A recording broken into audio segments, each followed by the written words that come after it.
With the passage and implementation of the New Jersey Scholastic Student-Athlete Safety Act, New Jersey has set the standard and legal precedent regarding the duty to conduct screenings for silent cardiovascular abnormalities that may precipitate sudden cardiac arrest among student-athletes. This module has been developed for the express purpose of assisting healthcare providers who conduct student-athlete pre-participation medical examinations to identify the risk of sudden cardiac arrest in an athlete who may or may not have symptoms.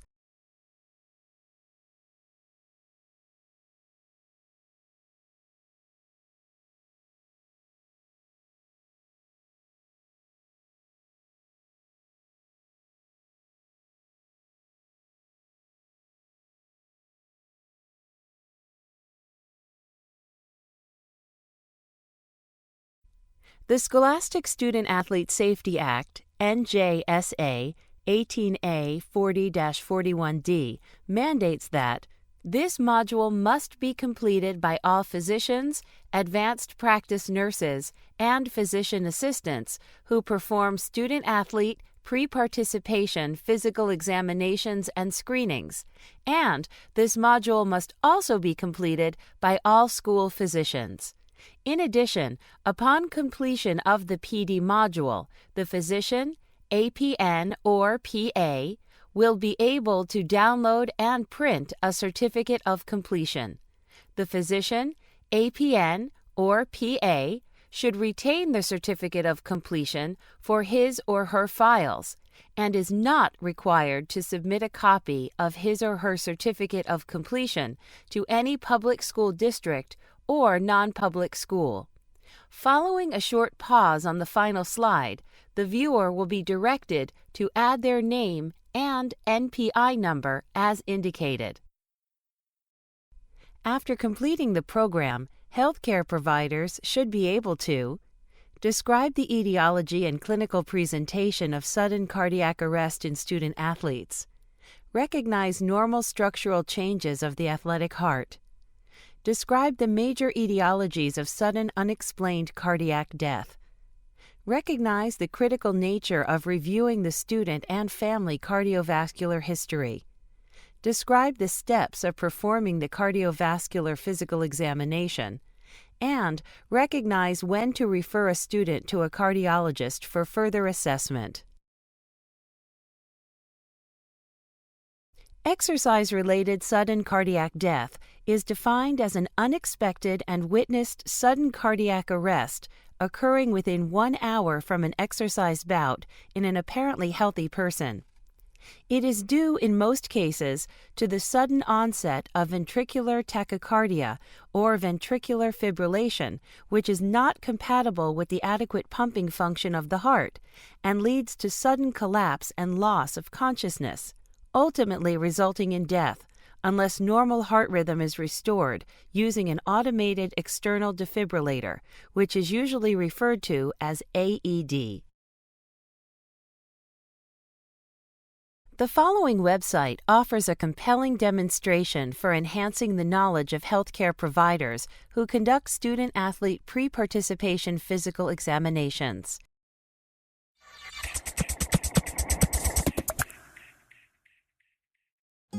As we move into the fall sports season, millions of young people will hit the court, the rink, and the field.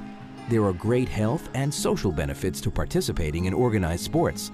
But every year, about 100 young athletes die as a result of a previously undiagnosed heart condition. There are many causes of sudden cardiac death among seemingly healthy young athletes. There's no one single cause, and there's no one single way of identifying those patients who are at risk. And that's what makes it such a great challenge. So which young athlete should be pre-screened for a heart condition? And what should that screening involve? The recommendations from the American Heart Association regarding sports screenings is that it really should be a tiered process and that advanced testing should be performed if there are abnormalities on the initial screen. In the first level of screening, the potential student athlete will be asked a series of questions about their family history. Really, it's quite important to take a very detailed family history.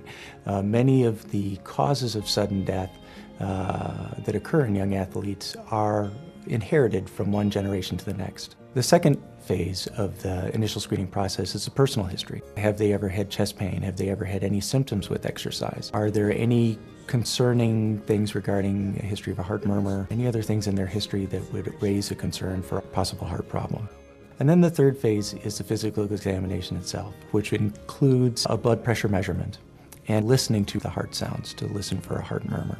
One of the important things to remember when we were talking about sports screening physicals is that they're not meant to take the place of the visit to the primary care physician. Those programs are meant to complement what happens at the primary care physician.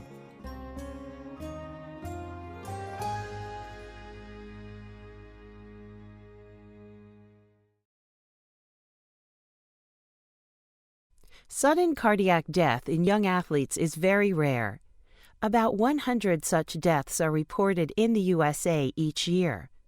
The chance of sudden death occurring in any individual high school athlete is about 1 in 200,000 per year. Sudden cardiac death is more common in males than in females, in football and basketball than in other sports, and in African Americans than in other racial and ethnic groups. In susceptible individuals, due to some form of structural cardiovascular abnormality or electrical disease of the heart, the typical increased adrenaline response to intense physical activity is itself a trigger for arrhythmias. Arrhythmias may be characterized as life-threatening electrical disturbances of the heart, most commonly ventricular fibrillation. Thus, the presence of such lethal arrhythmias leading to ventricular fibrillation is extremely rare in the absence of some form of underlying heart disease. This pie diagram shows the relative incidence of causes of sudden cardiac death in young athletes. Please note that at least 1/3 of these deaths were due to hypertrophic cardiomyopathy. There is a condition called athlete's heart, which represents the beneficial structural changes that occur and is a normal physiological response to exercise. The characteristics of this are enlarged heart due to intensive training, symmetric increased wall thickness of left ventricle, LV, to 13 to 15 millimeters, increased LV cavity greater than 55 millimeters, bradycardia, VO2 max greater than 45 milliliters per kilogram per minute, greater than 110% predicted. With deconditioning, heart wall thickness returns to prior size. The chance of sudden cardiac death occurring to any individual high school athlete is A. 1 in 100 per year, B. 1 in 200 per year, C. 1 in 20,000 per year, D. 1 in 200,000 per year. Correct answer, D. 1 in 200,000 per year. This diagram summarizes visually and verbally the difference between the athlete's heart and the pathophysiology of a pathological heart.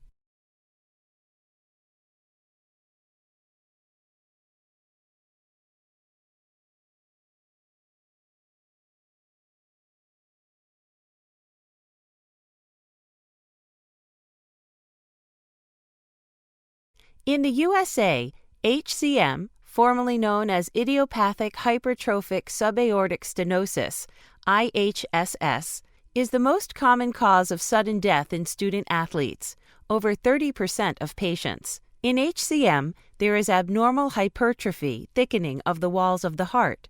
Further, there is an associated disarray of myocardial fibers at the microscopic level. HCM is a genetic disorder. Its incidence is about 1 in 500 persons in the general population. Over 300 gene mutations involving the sarcomere proteins have been shown to lead to this condition. It is usually inherited as an autosomal dominant trait. However, the phenotypic expression may be delayed in many families. In addition, it may appear as a de novo mutation in individuals without a family history of the condition. About 20 to 30% of individuals who die with this disorder have prior symptoms, which include exertional or non-exertional chest pain, dyspnea on exertion, palpitations, lightheadedness, and/or syncope, especially with exercise. In some cases, there is a family history suggestive of sudden death in relatives. The most common cause of sudden death is ventricular fibrillation due to abnormal anatomical substrate and the presence of possible ischemia in the hypertrophied muscle, induced by increased heart rate and blood pressure during exercise, as well as the intense sympathetic discharge. Patients with obstructive hypertrophic cardiomyopathy have a narrow outflow tract due to the bulging of the intraventricular septum and the anterior displacement of the mitral valve.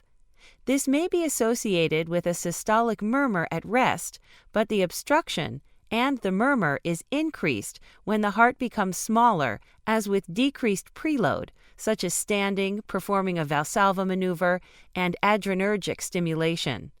In some cases, the cardiac output can fall enough to cause syncope and death. The second most likely cause of sudden cardiac deaths in athletes is congenital abnormalities of the coronary arteries. These can account for 10 to 15% of sudden deaths in athletes. The most common abnormality is origin of the left main coronary coming off the right sinus of Valsalva of the aorta. The artery then courses between the aorta and the pulmonary artery, making it prone to compression during exercise, leading to myocardial ischemia, which can trigger severe cardiac arrhythmias and sudden death.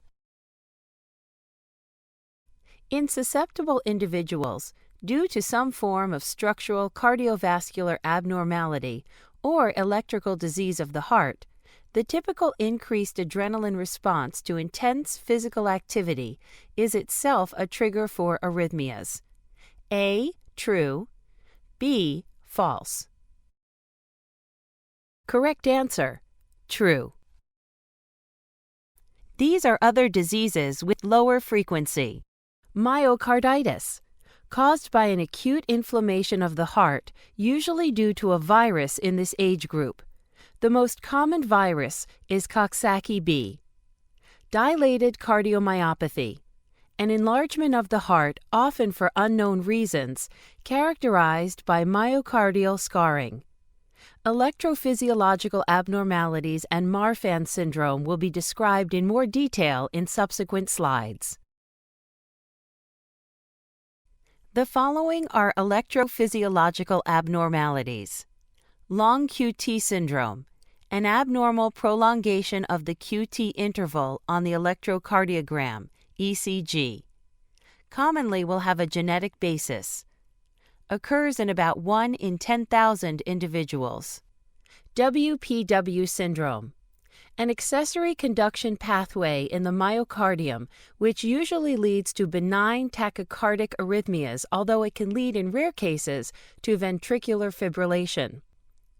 Arrhythmogenic right ventricular cardiomyopathy, ARVC, is another structural abnormality leading to sudden death in athletes. This condition is rare in the USA. Ventricular fibrillation is the most common life-threatening electrical disturbance of the heart in sudden cardiac death in student athletes. A. True. B. False. Correct answer: true. Marfan syndrome is a genetic disorder found in about 1 in 10,000 individuals. It is inherited as an autosomal dominant disorder. Aortic dilation occurs due to an abnormal connective tissue protein, fibrillin, which results in cystic medial necrosis in the aorta. Suspicion can be based not only on family history, but tall stature, pectus excavatum, and hyperdistensible joints. Because of the dilation of the aortic root, there is frequently the finding of a murmur of aortic insufficiency. The etiology of sudden cardiac death is due to the increased blood pressure and force of contraction of the left ventricle, causing excess stress on the abnormally weak wall of the aorta, leading to dissection or rupture. Thus, the cause of death is not a fatal arrhythmia, but rather an aortic dissection or rupture. Characteristics of Marfan syndrome include mitral valve prolapse, aortic insufficiency, pectus excavatum, arachnodactyly, arm span greater than height 1.05 to 1 or greater, kyphosis, high arched palate, myopia, lenticular dislocation. This slide depicts the various stigmata.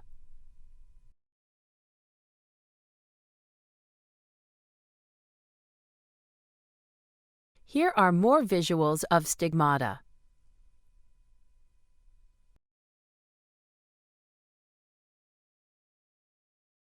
No discussion of sudden cardiac death in athletes would be complete without the mention of Commotio cordis, concussion of the heart, in which death occurs from a fatal arrhythmia induced in a normal heart by the striking of the chest by a high-velocity object, such as a baseball, softball, or hockey stick or puck.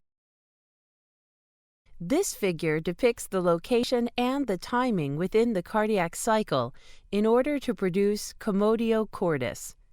This is further seen in the ECG interpretation on the next slide.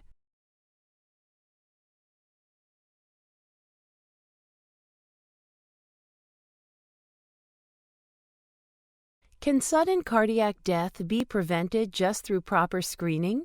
A proper evaluation should find most, but not all, conditions that would cause sudden cardiac death in the athlete. This is because some diseases are difficult to uncover and may only develop later in life.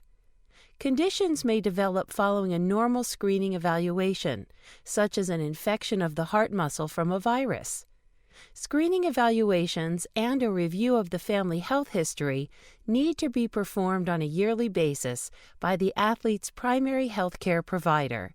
With proper screening and evaluation, most cases can be identified and prevented.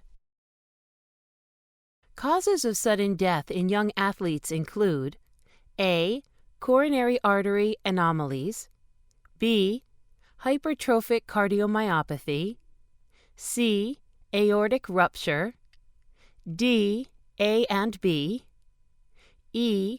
All of the above. Correct answer, E. All of the above. The purpose of population medical screening is to separate normal individuals, those at low risk, from those individuals possibly abnormal and definitely abnormal within the overall population. Pre-participation physical examinations were created to ensure that prospective athletes were healthy enough to safely participate in activity without significant risk of injury, illness, or catastrophic outcomes due to existing detectable underlying medical conditions. Thus, it is the responsibility of those conducting these examinations to be clearly focused on identifying and restricting those at risk, especially for conditions that predispose to dying on the playing field. 20 to 30% of individuals with hypertrophic cardiomyopathy, HCM, who have sudden death, have had prior symptoms of chest pain, dyspnea on exertion, palpitations, lightheadedness, or syncope. A. True. B. False. Correct answer. True. The purpose of obtaining a truthful and complete history is to identify significant family cardiac events and possible previous symptoms experienced by the student which warrant further investigation. The presence of a family member with knowledge of the family's medical history is critical, allowing for a more in-depth history with relevant information. This is the pre-participation physical evaluation form required by the Scholastic Student-Athlete Safety Act. The link to the form, available on the New Jersey Department of Education website, is provided in the resource slide at the end of this module. It is very important that the healthcare provider includes the date of the actual physical examination when signing the form. Population medical screening separates normal or low-risk individuals from those with possibly abnormal and definitely abnormal risk. A, true. B, false. Correct answer: true. Taking an appropriate, in-depth family history is extremely important in uncovering risk. 1. Have you ever been denied or restricted participation in sports for any reason? This will help to uncover previously diagnosed disorders such as arrhythmias, heart murmurs, cardiomyopathies or infections such as Kawasaki disease, mononucleosis or Lyme disease, which could cause future risk. Have you ever passed out or nearly passed out during or after exercise? Syncope during or after exercise is the most important and relevant symptom to obtain in the pre-participation exam. Over 20% of patients ultimately diagnosed with HCM have had a previous syncopal or presyncopal event prior to a sudden cardiac event, requiring defibrillation or resulting in death. This symptom is more concerning if it occurs immediately after cessation of activity. A history of a syncopal event should trigger a full cardiac evaluation. If this event was recent, all significant physical exertion should be withheld until the workup is complete. 3.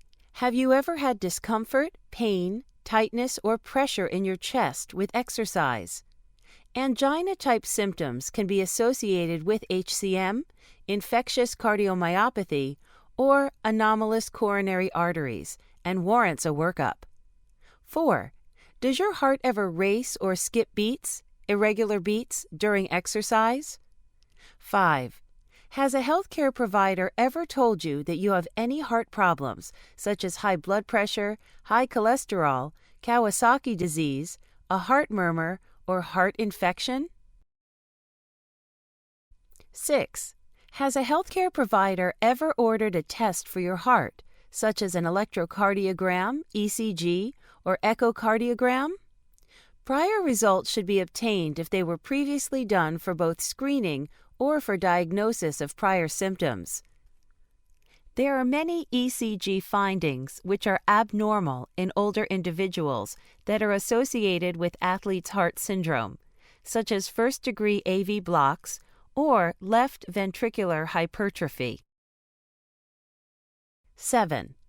Do you get lightheaded or feel more short of breath than expected during exercise? Do you have problems now completing a workout that you have done readily in the past? Worsening cardiovascular endurance is associated with decrease in systolic function. If an athlete is having worsening endurance not associated with a break from training, a full cardiovascular evaluation is warranted. All of the inherited cardiomyopathies become expressed and symptomatic at different times in different patients, so even a negative past evaluation does not preclude the need for repeat studies. 8. Do you get more tired or short of breath more quickly than your friends or teammates during exercise? 9. Have you ever had an unexplained seizure? Seizures in childhood or febrile seizures do not warrant further cardiac evaluation, but a recent seizure during exercise is concerning. All exercise should be restricted until full cardiac evaluation is complete. 10. Does anyone in your family have HCM, Marfan syndrome, arrhythmogenic right ventricular cardiomyopathy, ARVC, long QT syndrome, short QT syndrome, Brugada syndrome, or catecholaminergic polymorphic ventricular tachycardia? The above conditions are genetic cardiovascular disorders that can be passed down through family members. A positive family history of any of the above warrants referral to a pediatric cardiologist for a complete cardiac evaluation. 11. Has any family member or relative died of heart problems or had any unexpected or unexplained sudden death before age 50, including asthma, drowning, unexplained car accident? People having a cardiac arrest often have seizure-like activity, which may have been misinterpreted as the cause of death. Drowning and car accidents can happen to people that have actually had a cardiac arrest as the true cause of the accident or drowning. 12. Does anyone in your family have a heart problem, pacemaker, or implanted defibrillator? In those patients with genetic cardiomyopathies, implantable defibrillators may serve as treatment for prevention of sudden cardiac death. The presence of an implanted defibrillator, especially in a young relative, warrants further questioning and possible referral for workup. 13. Has anyone in your family had unexplained fainting, seizures, or near drowning? Taking an appropriate, in-depth family history is extremely important in uncovering risk. A finding of prior restriction from sport participation, syncope or presyncope, should trigger a full cardiac evaluation. If recent, all significant physical exertion should be withheld until workup is complete. A. True. B. False. Correct answer: true. A full cardiovascular evaluation is warranted if the history reveals A. Recent syncopal or near syncopal event, B. Lightheadedness during exercise, C. Shortness of breath more than expected during exercise, D. Seizure during exercise, E. All of the above. Correct answer: E. All of the above.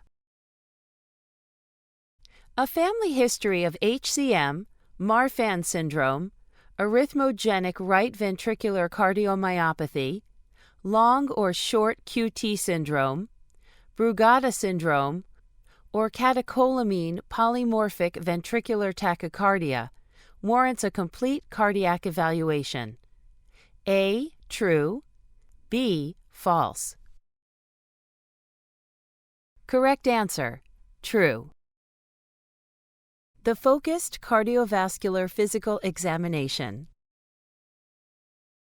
Student preparation for the cardiac exam. In an effort to keep the student at ease, explain the purpose of the cardiac exam and what you will be doing before doing it. Do not examine body parts through clothing, as it reflects poor technique and may result in inaccurate assessment. Expose the minimum amount of skin necessary. This requires respectful use of a gown and/or drapes, males and females. As with all other areas of the physical exam, establishing a quiet environment is important. Initially, the student should rest supine with the upper body elevated 30 to 45 degrees. Most exam tables have an adjustable top. If not, use 2 or 3 pillows. Listen carefully with stethoscope for a heart murmur that changes in intensity with supine and standing positions, or Valsalva maneuver. Palpate femoral arterial pulses simultaneously with radial pulses to exclude coarctation of the aorta. Observe for stigmata of Marfan syndrome. Measure seated brachial blood pressure to exclude hypertension. The cardiovascular physical exam includes auscultation of the heart to detect and evaluate heart murmurs. Auscultation is performed with the student A. supine, B. standing, C. Valsalva, D. all of the above. Correct answer, D. all of the above. Auscultation of the heart. 1. Engage the diaphragm of your stethoscope and place it firmly over the second right intercostal space, the region of the aortic valve. 2. Then move it to the other side of the sternum and listen in the second left intercostal space, the location of the pulmonic valve. 3. Move down along the sternum and listen over the left fourth intercostal space, the region of the tricuspid valve. 4. And finally, position the diaphragm over the fourth intercostal space in the left mid-clavicle line to examine the mitral area. As a reminder, here are the locations for the stethoscope.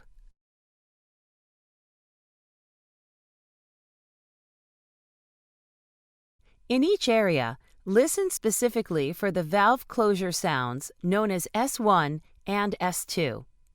S1 will be loudest over the left fourth intercostal space and represents the closure of the mitral and tricuspid valves. S2 will be loudest along the second right and left intercostal spaces and represents the closure of the aortic and pulmonic valves.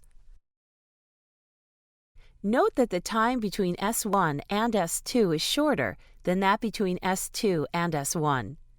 This should help you to decide which sound is produced by the closure of the mitral/tricuspid and which by the aortic/pulmonic valves, and therefore when systole and diastole occur.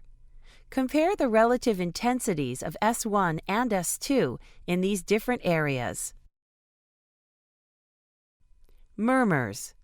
There are sounds that occur during systole between S1 and S2, or diastole after S2 and before S1 as a result of turbulent blood flow and fall into two broad groups, leaking backwards across a valve that is supposed to be closed. These are referred to as regurgitant or insufficiency murmurs. Example, mitral regurgitation, aortic insufficiency, and flow disturbance across a valve that will not open fully or normally. These valves suffer from varying degrees of stenosis.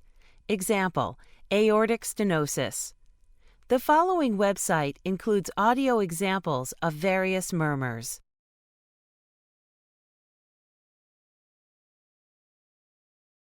If you hear a murmur, ask yourself, does it occur during systole or diastole? What is the quality of the sound? Does it get louder and then softer? Does it maintain the same intensity throughout? Does it start loud and become soft? What is the intensity of the sound? The rating system for murmurs is as follows. 1 out of 6, can only be heard with careful listening. 2 out of 6, readily audible as soon as the stethoscope is applied to the chest. 3 out of 6, louder than 2 out of 6. 4 out of 6, as loud as 3 out of 6, but accompanied by a palpable thrill. 5 out of 6, audible even when only the edge of the stethoscope touches the chest. 6 out of 6, audible to the naked ear. HCM causes a crescendo-decrescendo murmur that may sound like aortic stenosis, AS. However, unlike AS, in which the sound is fixed, the obstruction produced by HCM is variable depending upon how full of blood the left ventricle is. Any maneuver that makes the ventricle less full by decreasing venous return, such as Valsalva maneuver, will make the obstruction and murmur worse. Conversely, any maneuver that fills the ventricle more, by increasing venous return, such as squatting, or decreasing emptying, hand grip, will make the obstruction and murmur less. Suspicious exam findings of hypertrophic cardiomyopathy include that the murmur is noted on routine exam. Medium-pitched systolic ejection murmur occurs between S1 and S2 at the lower left sternal border and apex. Murmur increases with Valsalva maneuver, straining against a closed glottis, upon standing or immediately after exercise. Murmur will get softer if the ventricle is filled with more blood, as filling pushes the abnormal septum away from the opposite wall, decreasing the amount of obstruction. Murmur will get louder if ventricular filling is decreased. This phenomenon can actually be detected on physical exam and is a useful way of distinguishing between aortic stenosis, AS, and subaortic obstruction, HCM. The murmur of HCM can generally be distinguished from that of valvular aortic stenosis in that the murmur of aortic stenosis usually does not change significantly with changes in ventricular filling induced by standing or squatting. Ask the student to perform a Valsalva maneuver while you listen. This decreases venous return and makes the HCM murmur louder, the opposite effect of the murmur of aortic stenosis. With the student standing and while listening, have the student squat down. This maneuver increases venous return, causing the HCM murmur to become softer, the opposite of aortic stenosis. Now, while listening, have the student stand up and the murmur will get louder, the opposite of aortic stenosis. Be sure to listen for at least 20 seconds after each change in position in order to fully appreciate any difference in the intensity of the murmur. Coarctation of the aorta is suspected if simultaneous palpation of the femoral arterial pulse and radial pulse reveal A. Both pulses are strong and there is no delay. B. Distal pulses are diminished and delayed. C. None of the above. Correct answer. B. Distal pulses are diminished and delayed. Referring an athlete to a pediatric cardiologist depends on the history and physical examination findings and the clinical judgment of the healthcare provider. Those who have been selected for further evaluation by a pediatric cardiologist, however, may or may not have a condition that requires a permanent restriction from athletic participation. In hypertrophic cardiomyopathy, the murmur usually does not change significantly with standing or squatting. A. True. B. False. Correct answer. False. Although each case has its own nuances, there are certain red flags in the history and physical examination that usually prompt consultation with a pediatric cardiologist. When to refer. Red flags, personal history. Syncope or near syncope on exertion. Chest pain/discomfort on exertion. Palpitations at rest or with exercise. Excessive shortness of breath or fatigue with activities. Chest pain in Turner syndrome. When to refer. Red flags. Family history. Cardiomyopathy. Marfan syndrome. Long QT syndrome. Short QT syndrome. Clinically significant arrhythmias. Example, WPW. Premature sudden unexpected death, usually before age 50, including drowning, single car accidents, dying while sleeping. When to refer. Red flags, physical examination. Irregular heart rhythm. Weak or delayed femoral pulses. Fixed split-second heart sound. Any systolic murmur graded 3 out of 6 or greater. Any diastolic murmur. Stigmata of Marfan syndrome. Red flags. indicating the need for further cardiac evaluation/referral includes syncope or near syncope on exertion, chest pain or discomfort on exertion, palpitations at rest or with exertion, excessive shortness of breath. A. True. B. False. Correct answer. True. Pediatric cardiology workup. The pediatric cardiologist will review the history, perform a physical examination, and will also obtain an electrocardiogram, ECG, an echocardiogram, which is an ultrasound test to allow for direct visualization of the heart structures, will likely also be done. The specialist may also order a treadmill exercise stress test and a monitor to enable a longer recording of the heart rhythm, Holter monitor. None of this testing is invasive or uncomfortable. Occasionally, a cardiac MRI and/or CT test will be necessary. This concludes the instructional component of the module. It is our sincere hope that as a result of this module, you recognize the importance of the careful history, the detailed focused examination, and when to refer to a cardiologist. The following slides include key references, resources, acknowledgments, and the certificate of completion for your records.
Thank you for completing this activity.